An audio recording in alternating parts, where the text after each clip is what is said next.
tendrils of smoke begin to rise from the cracks in the stone walls of the Palace of Dust. And he pulls out a knife and goes at her. Like shouting to her.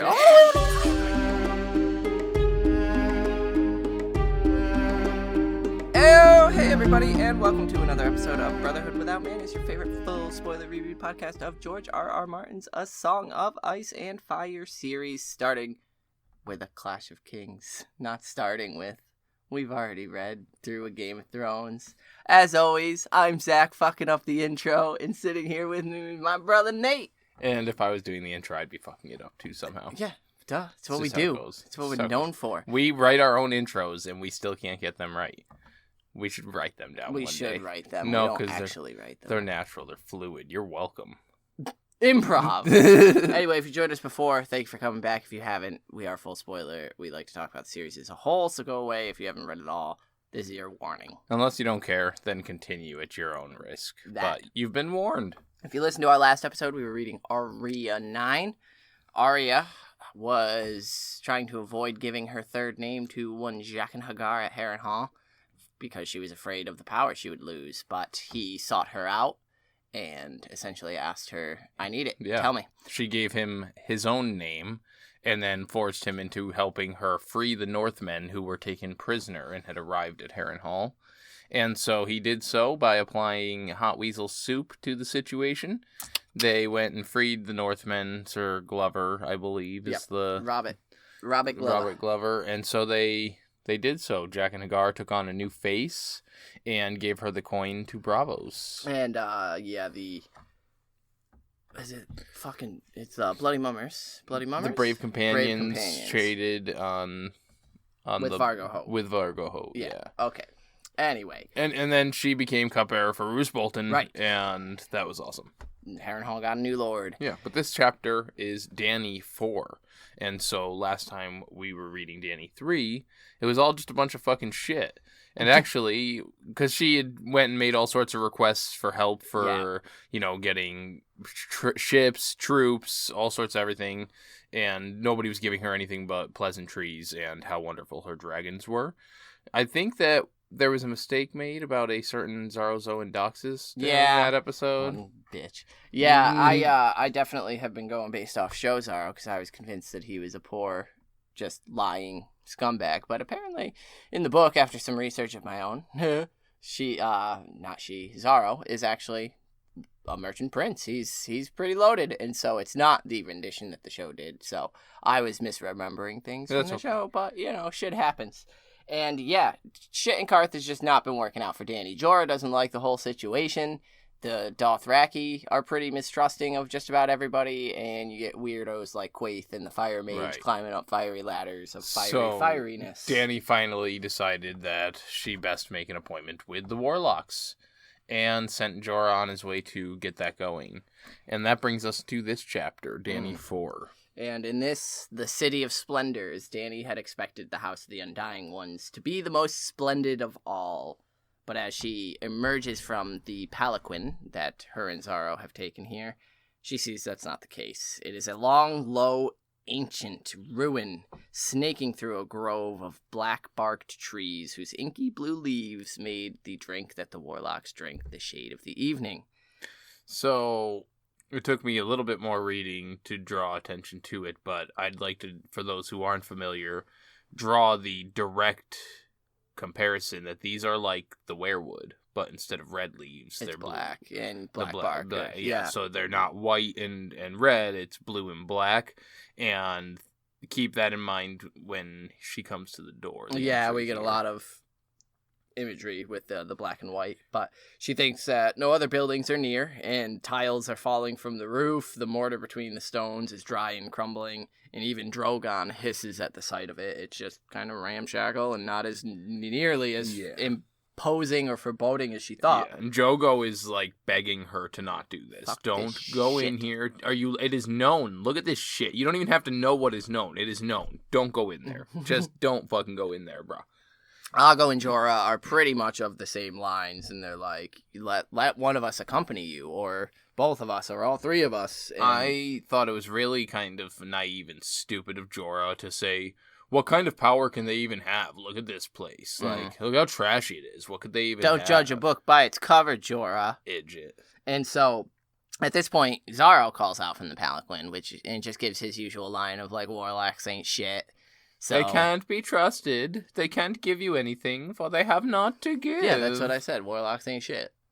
Yes. And he's just, he's just thugging it out in the palace. Like, he doesn't even get out. He's like, nah, I've seen this fucking shit. Well, that's what before. he keeps leaning. Every time, he just kind of leans out of the palanquin, and he's like, warlocks ain't shit. Hey, warlocks ain't shit. You don't need to just jump in here. We'll go out on the yacht. Remember the yacht? Fucking the yacht. Tasting wine. Fuck yeah. Warlocks ain't shit. And this is when Pyat Pri emerges. Hello! He comes out saying that Queen Daenerys must enter alone or not at all. And Dany's like, fuck, has he been there the whole time? He's just been creeping. He's like Snape peeking when he's behind like a tree. following the what the hell are they called? The Marauders? The Marauders, thank you. I know, I was going to call them the Messers. The Messers. Messers, Mooney, Wormtail, Padfoot, and Prawn. Jorah tells Dany to remember Mirri Maz Duur, and she says, I do. Mirri Maz Duur had knowledge, and she was only a magi. Not no warlock, Nah, she's climbing up that totem pole of knowledge. And So Pri offers his arm, and Dany takes it and lets him lead her. Though the path seemed to lead straight from the street to the front door of the palace, Pri turned them aside, and when Dany questions him... She mentions that it seemed like it took forever. That's why it was longer than she expected, even though it was just a straight from the street to the entrance, it still felt like they walked forever to get there. And yeah, right before they get to the door, he pulls her aside to issue her a warning. The front way leads in, but never out again. The house of the Undying Ones was not made for mortal men. Take care and do just as I tell you. And she promises that she will. She says, if you value your soul, take care. And this is where she gets her rule. Always take the first door on the right. If you come upon stairs, climb up. Never go down. Never take any door but the first on your right. So she then asks, well, so then it's the opposite leaving, right? By no means. Coming and leaving are the same. Always right, always up. Some doors may open to you, and you will see things that disturb you, visions of loveliness and visions of horror, but enter no room until you reach the audience chamber. She's like, word. Sick. I'm down. Love it. And when you come to the Chamber of the Undying, listen well, and write their words upon your heart, for we are but mortal men. Meh, meh, meh. And so, they come upon a door, shaped like an oval mouth set into a wall fashioned in the likeness of a face. Yeah, half black, half white, ebony and weirwood. Right. Now, there's another door that has an ebony and weirwood door. Right. And that's the House of Black and White. Right. So that makes me believe that there's actual power here in some way. Right. You ready for me to blow your fucking mind? You can try. Okay. There's another door. Yes. That seems to open like a mouth that allows a Sir Brandon Stark north of the wall. The Shadow Tower? Underneath, yes. And there's the story of the Rat King. Or it cries or tears or salivates on him. Do you think that's connected? Because at first I thought House of the Black and White, like the two doors, but then it was like, this is so odd. This is such an odd entryway into this. I've read some hardcore theories about the ebony and the black and white and what those colors mean with these doors and all the and it gets crazy. The reason I like it right there, what you're saying, is that face, the well that it's hidden under, the story is also told about the Rat King. Yes. And the dwarf that's standing right here, the smallest dwarf she's ever seen, has a very pointed, scrunched rat-like face. And so I thought that was interesting as well, especially since we're also going to see a similar scene with people like that, which makes you wonder if that's not... Because as they approach the door, they come upon the smallest dwarf she's ever seen with a face like a pointed mouse. And it's such an odd Wonderland feeling of this part. I just don't know. I wrote here, like, do you actually think that's a dwarf? No, I think it's something fucked up. Yeah. Like, and corrupted by something. Either Shade of the Evening or the warlocks some creature themselves, that's not a dwarf. It's in servitude, because all it is she calls it a servitor. It walks up with a tray and offers her the essence, the Shade of the Evening. Now That's the next thing I want. Well, yeah. But yeah. So he offers her the shade of the evening, and she asks if it's going to turn her lips blue, just kind of jokingly. And he chuckles because it's not going to. You have to drink a lot of it. One flute will only serve to unstop your ears and dissolve the call from your eyes, so you may hear and see the truths that will be laid before you. So you need to trip out to go into this place. Now, is this what is it? Essence of night shade? Shade of the evening. That's the word. Essence of night. Is that the shade of the evening? The blue-leaved black trees version of Jojen paste. Letting you see. Yeah, like this is exactly, and one of the visions says she has to drink both the ice, or he says that right now, right? So does she also have to drink Jojen paste, or like weirwood, the weirwood drink to fully open or something like that? Wait, what? She has to drink ice? Well, he says that, let me see. I don't know if it's that line or if it's in one of the vision or one of the things she hears when they're talking at the end about how she has to drink both fire. Oh, yeah, that's at the end. Yeah, so do you think that has anything to do with this? Drinking this chalice, the ice version, the tree, the shade of the evening, and then she has to drink the Jojen paste drink, whatever that is, the weirwood paste leaves from the weirwood tree. That's the fire drink, and she has to drink both of them, and somebody who drinks both of them can see they can trip out all the way. That's actually really fucking interesting. All the way. Because, yeah, I mean, it would make sense that Shade of the Evening... It's like the mirror image of Euron seemingly has been dipping into it and stuff like that. So, yeah, that's interesting. And, yeah, you must drink of ice, you must drink of fire. Huh. I like it. That's what I was thinking. But, yeah, it's also... So is any of it real? So that makes me think that the Jojen paste isn't Jojen. That it is just weirwood leaves, unless the warlocks have something here, or the sap. But yeah, just drinking that stuff from the weirwood has the same exact effect as the shade of the evening trees here, and so there's no Jojen necessary, unless they want to gross it up or something, or the blood ritual or whatever. But I don't think he's necessary for it at that point. Well, I mean, there was sacrifices to the old gods. That's sort of the proof behind that, is that they're pretty brutal. But anyway, it's I don't know Is she tripping that hard, or is it really just an unstopper to let you see? Is this so here's where the human-made version, concocted version of like opening your third eye, what Bran can do, but it's just a glimpse if you take it, and that's what they get addicted to? Because so they're addicted to their... If this is what Shade of the Evening does, is just what it does to Dany, I see no reason to keep fucking taking it. Like, she doesn't understand the vision. She's terrified of the they could not, or they could be real. So there is some other reason for taking this. Obviously, they take it in much larger quantities. Does that grant you more secure visions? I think it's similar to how, the Melisandre reads the flames. If you do it often enough, you learn to quote-unquote interpret them. You'll see some visions come to pass. And so it's up to you to decide, this one looks dangerous, I want to try to avoid it. So is it an addiction to that sight that these warlocks are after? Absolutely. I think it's that. I think it's that, they're that foreshadowing, the knowledge and power. And by providing it like this, they can only grant a glimpse of it, making it seem like they're gifting knowledge. But I think it's not... I think that there's enough magic in the world, in my belief, that this isn't just tripping. They're not just tripping out. Yes, that's a part of it. No, I don't think they are. But well, even Dany. I think Dany is. I think to a point, sure. Yeah. But I think that because like I said, I'm with the suspension of disbelief enough. I think that there's enough magic alive and awake in the world right now that them drinking this, just like Bran drinking the Jojen paste, is actually having the effect of opening that third eye a bit. Even if they are just tripping a little bit, that's why it makes it so jumbled. But I do think it has that effect. Just like, who's to say when you take LSD, you're not opening your third eye? It doesn't mean that everything you see is real or true, but it doesn't mean that you're not expanding your knowledge of the universe. I mean, do you think it has anything to do with her being Mother of Dragons, that she has such a strong reaction to such a small dose? No. No?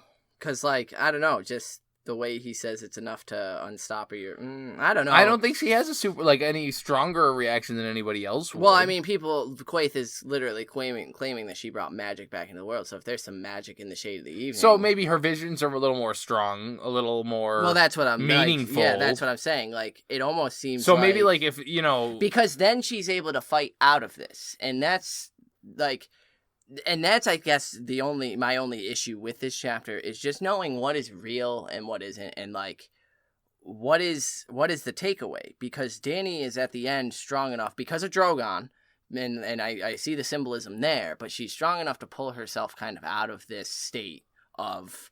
And I don't know if it's the building. So I does it as well, and it aids in their magic. I had believed that's the warlocks' magic, is that kind of illusionary trickery, where they can make her just like the room before, which we haven't gotten. We haven't even entered. Yeah, we haven't even gotten in there, but yeah. So that's essentially. I'll get into that more, but I think that there is certain magics that the warlocks are using. I think that her visions are more defined and clear because of the shade. But not that they're necessarily all true or accurate. Right. Okay. So at first, the shade of the evening tastes like spoiled meat.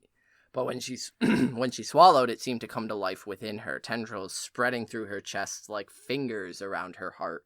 And on her tongue, all the tastes she had ever known, and none of them. Yeah. And then the glass is empty. And Piet says, "You may now enter." So she enters a stone room with 4 doors. Takes the right door and enters the same room and does this multiple times. Yeah, 3 or 4 times before finally coming to a hallway with torches on either side and doors. Well, only torches on the right. Right, and doors only on the doors left. on the left, and she's supposed to take the door on the right. So Drogon ends up trying to like fly up ahead and crashes down to the floor, and they begin to hear scurrying in the walls and other sounds from behind the closed doors.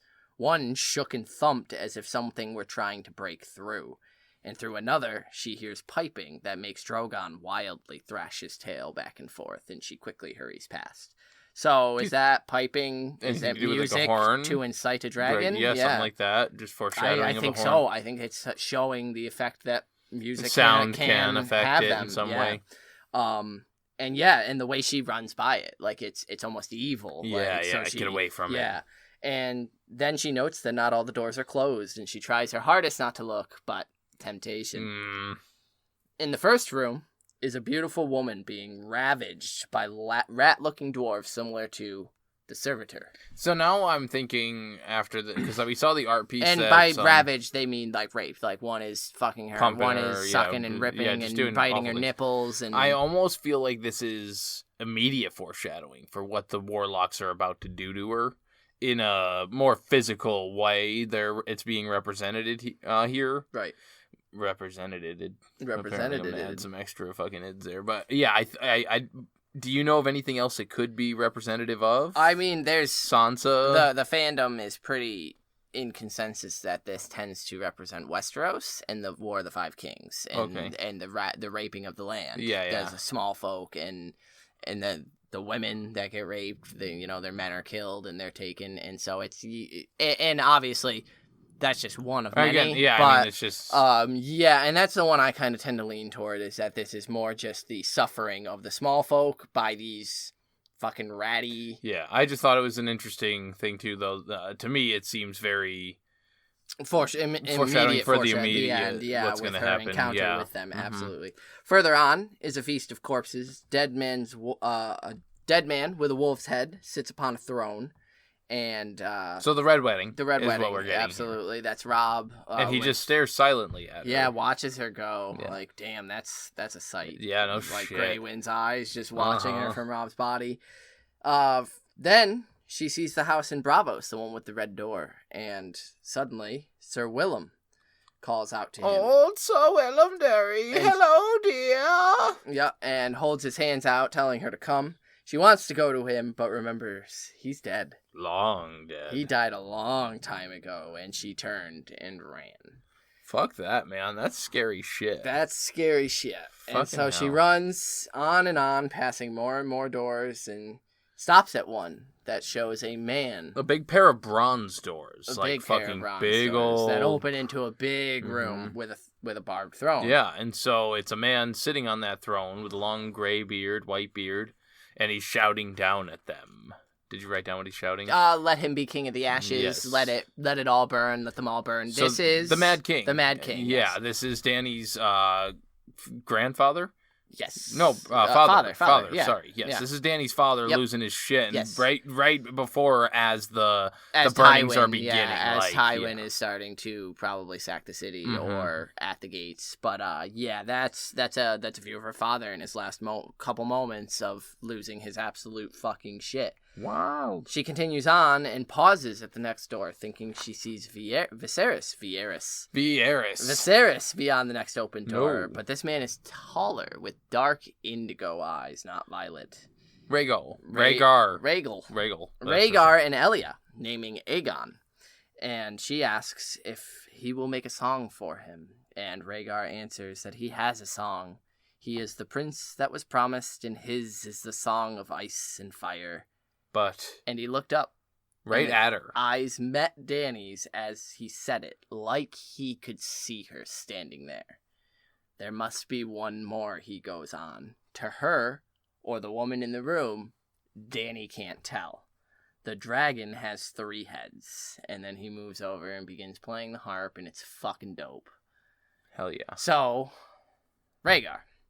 Yeah. We know Rhaegar is pretty much all but obsessed with this prophecy. Mm-hmm. Do you have any? You got any? I mean, Does he see her? No. Is she not doing what Bran potentially might be able to do? And if you think it's the same vein, Oh, is she yeah, not? I haven't. Wow. So obviously, don't think this is a bit of a reference to the show, but mainly I'm thinking of in the show when Ned is climbing the Yeah, stairs. and and Bran, yells does the echo. we haven't gotten evidence of that, but it's pretty much confirmed that Hodor. What happens to Hodor Is going to be is going to be similar. Which If leads that- to the Mad King whispers being a little more Could that solid. be Bran? Yeah. Or Dany. Or Dany. If And that's so if is she that gets, if this is the or same Euron. if this is the same but opposite vein of so Weirwood thinking magic, it that way. Can he see her? I still don't think he can see her. I think that because I mean it really comes down to our knowledge of how that works. Maybe if Bran believed himself visible, stronger willed, had a higher dosage, who knows that he'd be physically capable. But I think it comes with training and like making your presence there. So I think if she yelled, hollered, shouted, maybe she could have been heard. But I think maybe he was looking up for a different reason. Yeah. For just that type of thing, to give George that reason to... He looked at her, but not really at her. Just kind of checking the door so that he doesn't make sure no one else is listening while he tells And her. so then, just my last odd question. There must be one more. He's referencing his children? Yeah, you would think, because he's got 2 and needs one more. Because Because he just named Aegon.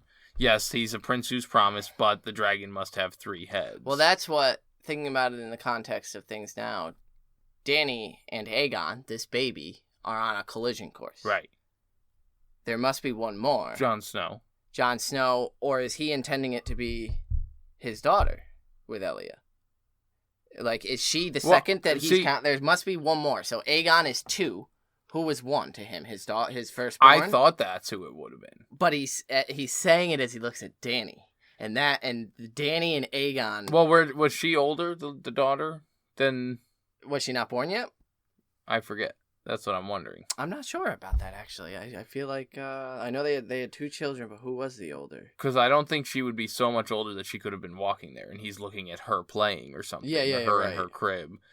Because that would be my first thought. But no, I think that he intends for her. Absolutely. And then needing the 3rd, which, at that point... Because Dany wasn't going to be the 3rd. Because she's the only Targaryen left, she now is. And so I think it's supposed to be Aegon... what is it? Rhaenys? Is that her? Right. Rhaenyra? What's the daughter's name? Rhaella. No. Rhaella? First one. No. God damn it. Where is this? We're just searching here. We're good Googlers. Wikis and all that. But I think that he meant for his children, and making Jon Snow would have been the 3rd. But who knows, really? You know what I mean? Yes. Are you... It was Rhaenys was... Yeah, that's what I thought. So that's what I first said. So they had a son named Aegon, Elia due to her delicate health. And then, I thought it was going to be Aegon, Rhaenys, and then Aegon, Jon Snow for the 3. But because... Rhaenys was born first. How much? Do you know how much more? Was it at least a year or two? Because then, like I said, technically that could be the reason he's looking. In 2080, and then Aegon was born. Hold on a second, folks. We'll get there. It's just a little research in here. 81. So it was a year? It was a year. So maybe he's looking at her crib, and that door wasn't there in the... There's no way a baby stands that high. He's talking, I don't know, man. I mean, if he's... Who knows? But I'm just... That's where I'm thinking. It's... there's just the way that... Maybe he's looking out the door of the hallway to where her room would be, and he's thinking she's 2, but we need a third one. It's just, of course, it's all speculation, but it's fun to question these things. Yeah, absolutely. So, and Dany moves on from here, and the hall finally ends at a dark staircase that descends down into even more darkness. And she's like, shit. There's no doors on the right. No doors on the right. And she starts to panic. Behind her, torches start going out. And darkness begins creeping a little closer with each one. It's just because Dumbledore's there with his light put outer. With his light put outer. He's just... One of those doors leads to Hogwarts. Yep. Sick. So it's not until the last second of panicking. She hears something shuffling in that darkness. Yeah, Dumbledore. Coming closer. I just said that. Fuck you.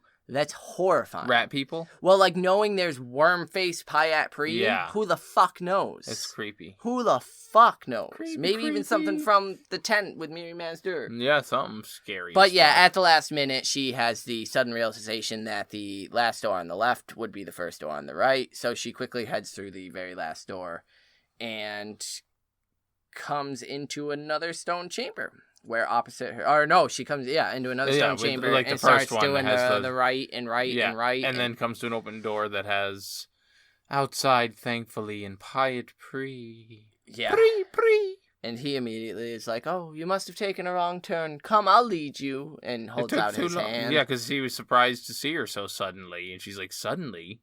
It's been like an hour, yo. What the fuck are you talking about? And then it occurs to her that that's not the door all the way to the right. Yes. This is a motherfucker. Yeah, so she quickly starts to go for it, and as she does, Pyat Pre begins to screech, and his face caves into a worm, gross nastiness. Yeah, something nasty. And she enters a stairway and begins to climb, but recalls that on the outside, the house of the Undying Ones had no towers. It was flat. You could climb. It was a flat, narrow, long, winding building. And so, as Dany climbs up these stairs, we're going to climb the stairs to our small council. Dun, dun, dun. And let you guys know what's going on with us. So, we'll be quick and let you get back to the episode.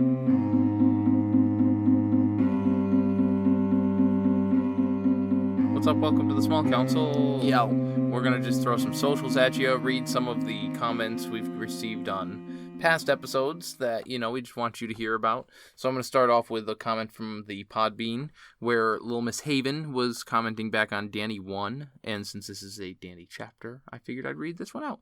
I've been noting parallels between Sansa and Dany. In Storm, Sansa feels so much older than Marjorie's cousins. Then when Sansa is betrothed to Willis, she plans to name her children after the family that she's lost, just like Dany did with her own children, and that's with the dragons.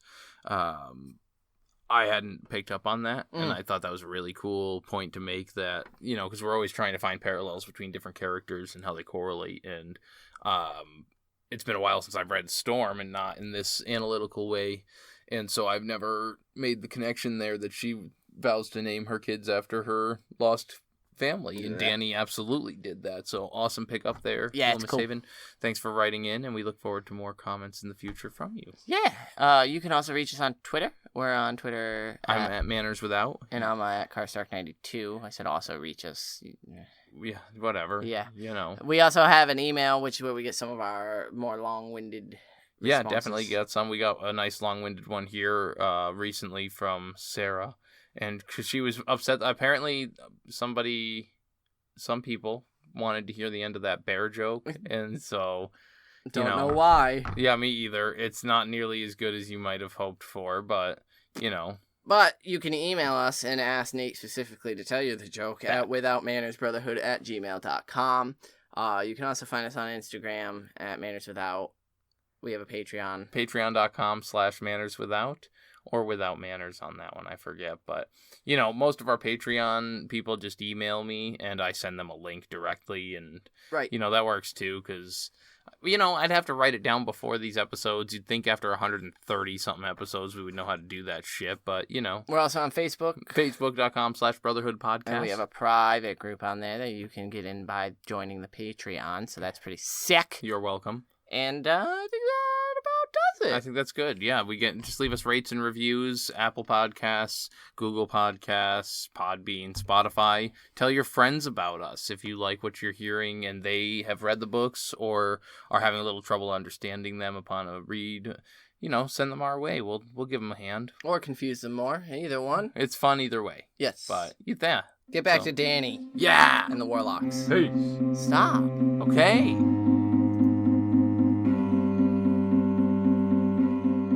Back from the small council meeting. I can't stand you. Yes, you can. The stairs finally open up after she's climbing for what feels like forever.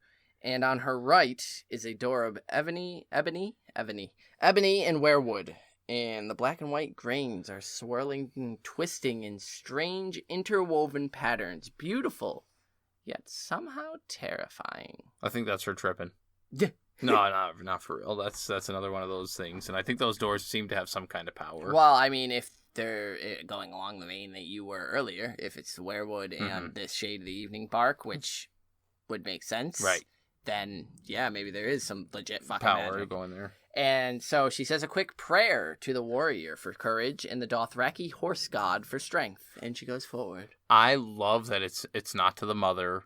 It's not to the maiden. Nah, fuck that shit. It's to the fucking warrior I'm and the coming in here to Dothraki. fuck shit up. Like, come at me, bitches. That's why she's able to break the trance. So she enters a great hall with a splendor of wizards, which I just love. Apparently a group of wizards is called a splendor. A splendor. And they're all decked out in finery, and there's some women among the men, and sunlight streams through stained glass windows, and the air is alive with the most beautiful music she's ever heard. And Drogon's like, fuck this. And he goes up to the door and starts eating the door.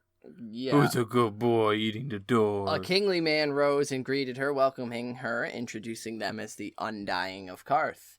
And he says, long have we awaited you. We knew you were coming. 1,000 years ago we knew, and we have been waiting. We sent the comet to show you the way. Yeah. So he also We have says, knowledge to share, magic weapons to arm you with. she's passed all the trials. Come and sit. Come hang out. And she goes to step forward, but this is when Drogon jumps up and starts biting on the fucking door. Yeah, which is basically like we need to go this way. This is the Doubt seized her, and behind the werewood door is another one, hidden. Yeah. And to the right of where she entered. And which is the correct door. She runs from them. Drogon immediately jumps down and lands on her shoulder, and they pass into another chamber, awash in gloom. So, is this just, like, are they, like, I don't know, picking up on, like, subconscious that, like, the comet, we sent the comet to show you? Yes. Like, are they picking up that, like, she's been I think following so. that in her heart, Yes. like, as a sign? Okay. That's what I'm thinking. And so I think this it's meant to be alluring. Like, come to us. Yeah. I think this is how the warlocks would see themselves. And this is how they appear if they were to invite people around for, and that's this room. The stained glass window with the sun streaming through. That doesn't make any sense. With the most perfect breast in the Parthian fashion. Yep. And then later we get the opposite, where the woman's nipple is gross and cracked and hard. So she enters a room awash in gloom, and a long stone table is before her, and above it floats a human heart, swollen and blue with corruption, yet still beating. So, is this their, like, collective heart? Yes? This is how they're living? I don't know how this magic works. I think so. It seems to be. Because Drogon starts attacking it, and it fucks them all up. Right. But what the fuck? Yeah, it's pretty neat. What it's the like fuck I don't know what the fuck this? Martin's what got even going is here. This? But it's wild. And the figures around the table were no more than blue shadows, husks. And as she walks to the table, they do not speak or stir or even appear to notice her. But she hears voices anyway, whispering echoes. Mother of dragons, dragons, dragons, dragons, dragons. In all sorts of weird different voices. Yeah, too, some men, some women. Children. Whisper, like, yeah. Weird shit. She introduces herself and asks for the wisdom of those who have conquered death. and notes that of the people around them, none of them are breathing. Yeah, this is weird, and This is when she notices the gross nipple, and Yeah, she's she like, starts- are the Undying ones dead?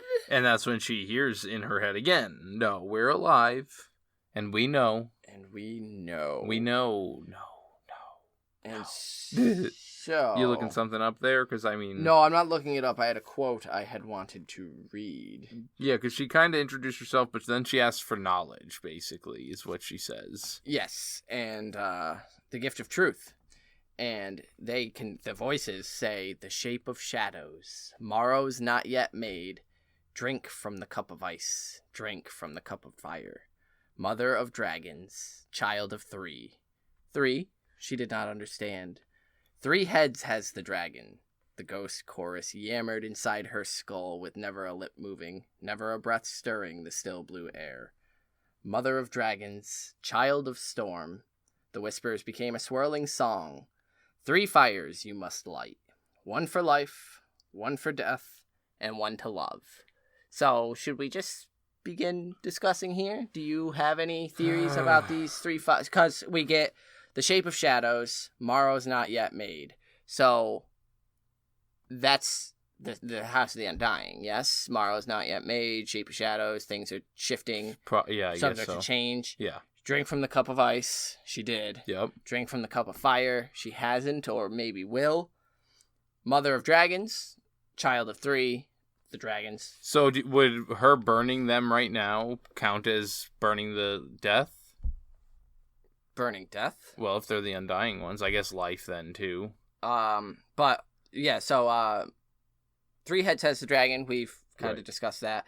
Child of storm, Daenerys Stormborn. 3 fires you must light. 1 for life, 1 for death, 1 to love. So I believe it's thought that death is Drogo's pyre Right. that gave her the dragons. So then that would leave life and love. So would life be that same pyre for the dragons? That would be my thinking. So is that cheating and using a single fire for one? I For mean, 2 what the different- fuck is even cheating Right, at this exactly. point, dog? Anyway, Like, so and at this point, Then she we gets get to the the next 3 one. mounts. 3 mounts. 1 to bed, 1 to dread, 1 to love. right. I mean, again, the silver, I think, is her 1 to bed. She rode her marriage silver that Drogo gave her to bed. 1 to dread. Well, I thought that Drogo was 1 to bed. 1 to dread would be like Dario.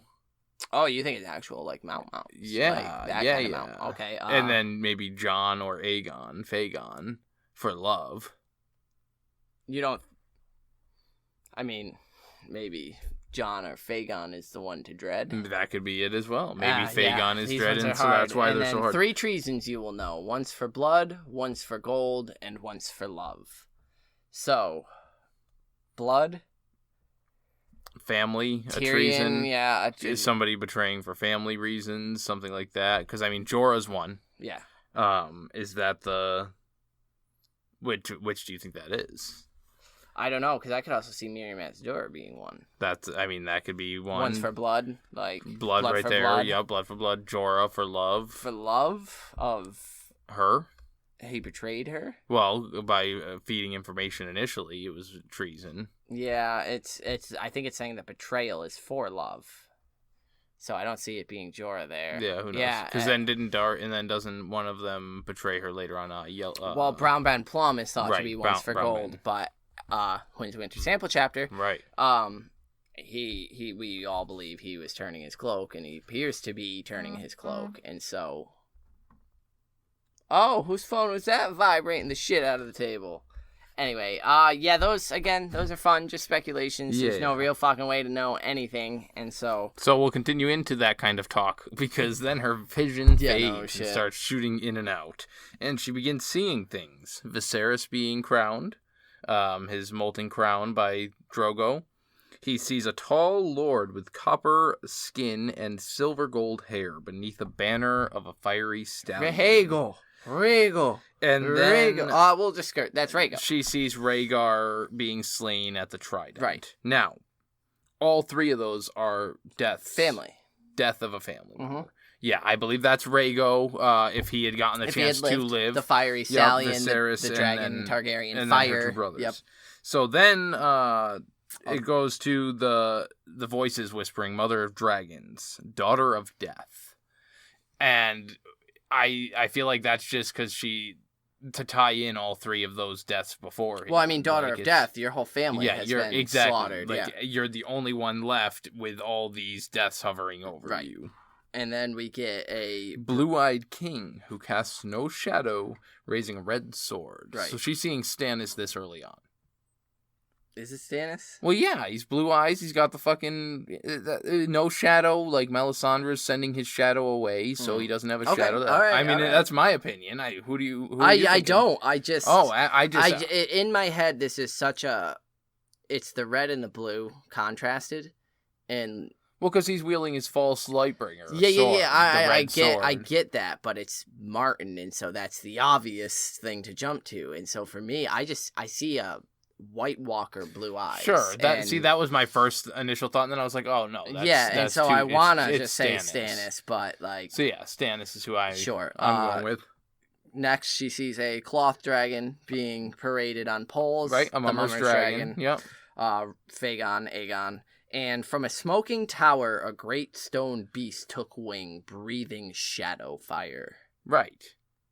Now, before that, the echoes whispered Shadow of Lies and stuff, which I think, again, correlates to what was said before with the Mummer's Dragon and Stannis and all that. So, saying that Stannis is not the Azor Ahai. Prince that was promised. But, yes. So, do you want me to tell you my wacko stuff for this, or did you have something you wanted to say? Are you grouping this with the next? No, this is the stone tower. Yeah, so, does this have anything to do with Shireen? So she has dreams of the dragons destroying the castle there, Dragonstone. Coming to eat her, right. And Melisandre is there as well. And so if she takes and kills Shireen for King's Blood and uses that power, maybe it's got something to do with, the Melisandre releasing the dragon's power from Dragonstone, but it's Shireen's power from the King's Blood. And so I don't see how. Shireen and Melisandre both are at the wall. Oh, I guess there's no way for them to get to Dragonstone. But this makes me think of Dragonstone, obviously, which is why I feel like it's an absolute red herring. I feel like this is either just a complete misread, like this is not something that's going to occur, or it's just darkened for the sake of being dark. Like, I think it's a normal dragon. It's just hard to see, and she's misreading it. Sure. I don't think it's breathing black fire. It could be blue. It could be a dead, resurrected dragon that looks like ice, and so is stone. But what do I know? Her silver trots through the grass to a stream beneath a sea of stars. Yeah.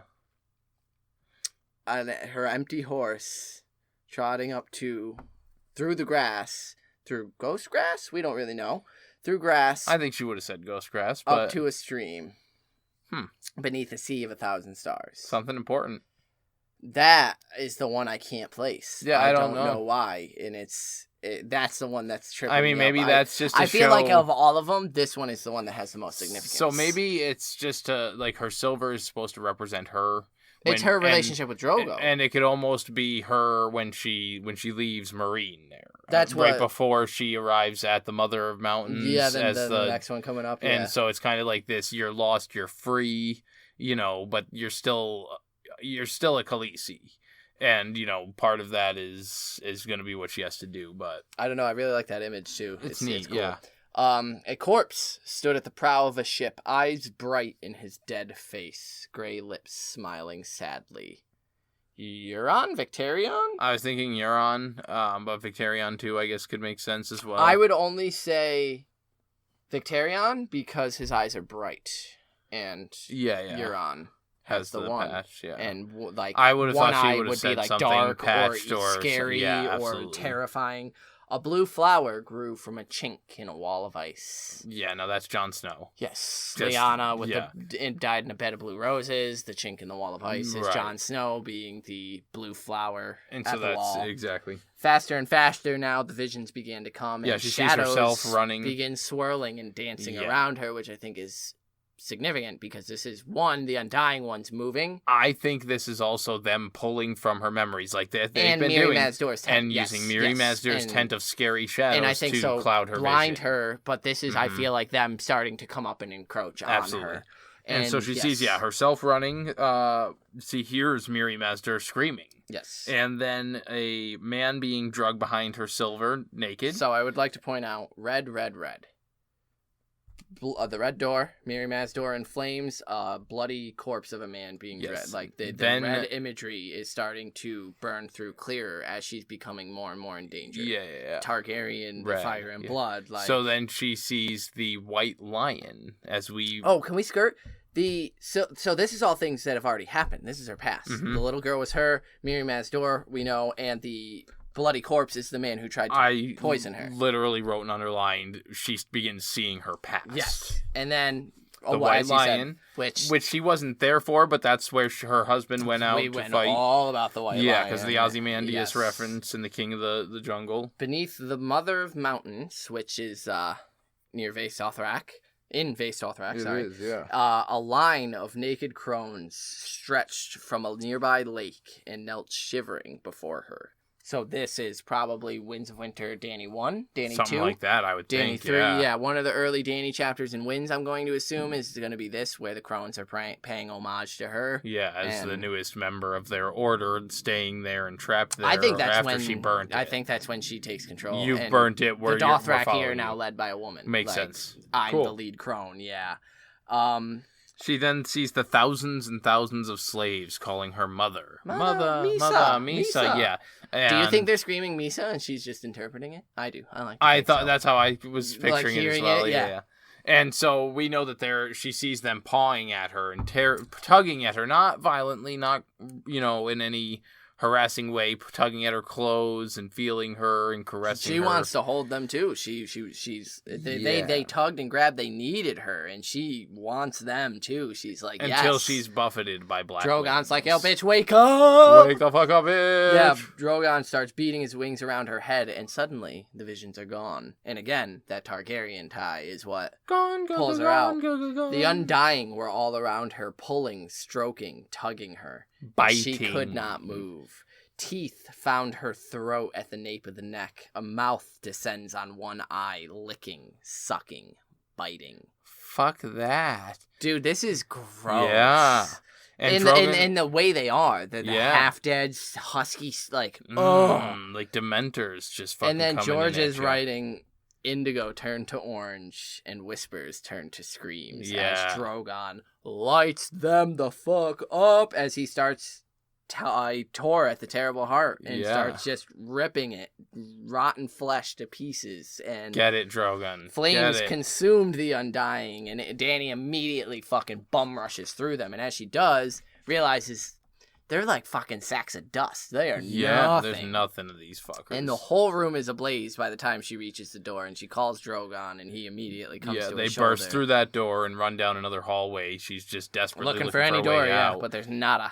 Yeah, But and- suddenly, yeah, a door is burst, before her. there it is. A door like an open mouth. And she sees outside, and she tumbles out. And Pyat Pri is gibbering in an unknown tongue, jumping from foot to foot as tendrils of smoke begin to rise from the cracks in the stone walls of the Palace of Dust. And he pulls out a knife and goes at her. Like shouting, Just- I I kind of picture it like Bilbo Baggins when he's in Rivendell, and and so it's fucking. But Drogon freaky shit. flew at his fat face, and suddenly she heard the crack of Joko's whip, and never was there so sweet a sound. The knife went flying, and Rakaro slammed Pyat Pri to the ground. And Ser Jorah Mormont knelt beside Dany and put his arm around her shoulder. Nice. And That's that sweet. ends Dany.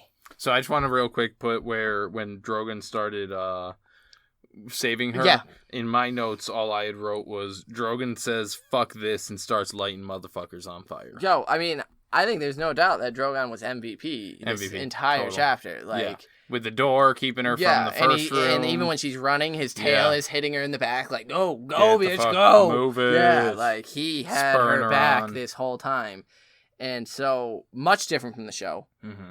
Fuck the show's version. So you had mentioned something, because I've got my inductee, and it's partly because of what you said. It was like the other day when you had done this part, that the show had the opportunity to make one of the scariest episodes of television. When I was reading and noting this, the part where the torches started gutting out legitimately creeped me out. I was like, holy shit, I didn't remember this. Something shuffle. It's that horror movie scene where the light is slowly Shutting going off, as coming closer to you, and there's something in that dark. And in this world where there's like just so and much in this weird building shit. where the doors are literally getting and you're pounded see off. what they are, like if that's what they look like, what could have. And so I'm going with Dany for getting the fuck out of there alive, man. Yeah. Like that's some scary She handled her shit.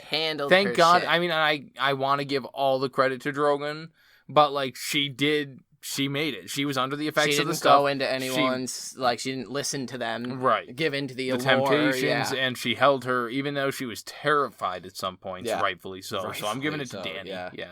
Yeah, that's a good inductee. Mine? Shit. Yeah, I think mine's going to Ricaro, because I love that fucking tackle at the end. Like, just... And it's such a, you get that sigh of relief with Dany when she gets out into the sun, and then there's Pri, and you're like, fuck. And then you hear Drogo's whip, and then bam, he takes him to the ground. He slammed him. And I imagine it like it's a fucking football sack. Yeah, man. He took him down. Fuck yeah. So yeah, Ricaro for getting his Khaleesi's back like a motherfucker. And God, that's such a good chapter. Good one. So we have a couple of inductees to read out this time. Yeah, we do. I'm going to go ahead and read out Sarah's. Sarah says, "Hello again, brothers. I might be late, but here's my inductee for Dany's chapter. It can only be Drogon, for being such a good big kitten, nudging and pushing Daenerys out of the House of the Undying. It's great to see how intelligent he is. A great week to both of you. Cheers." Cheers. Wonderful, great inductee. And, Drogon, of course, MVP. Yeah. Like I said, I wanted to give it to him. I gave it to Dany instead, so I'm very glad that somebody got Drogon in this week. Thank you, Sarah, for writing in. We appreciate it. Look forward to your future inductees. We also got one from across the pond from our favorite French fry, Julian, who says, "Hi, Nate. Hi, Zach. Hopefully we were able to help clear up some of the things of the episode that you had issue with."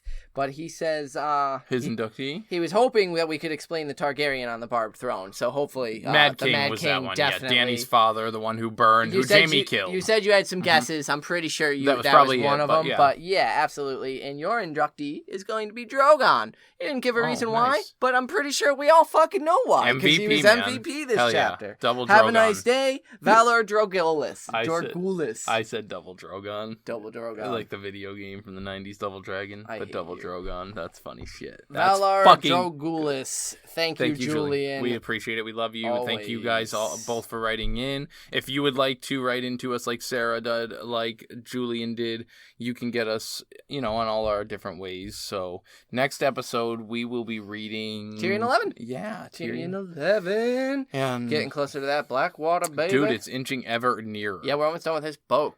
The boat. Wow. We're just fucking slipping. We're mushmouth today. It's wild. We are almost done with this book and on to A Storm of Swords, but holy shit, we've got some we got big, hefty fucking coming events occurring before then. And so join us next for Tyrion 11, and after that we'll keep pushing on through the end. Yeah, I think Theon might be after that one, but I forget off the top of my head. So, get us your inductees for those, and we'll catch you on the next one. Valor Daenerys! Peace.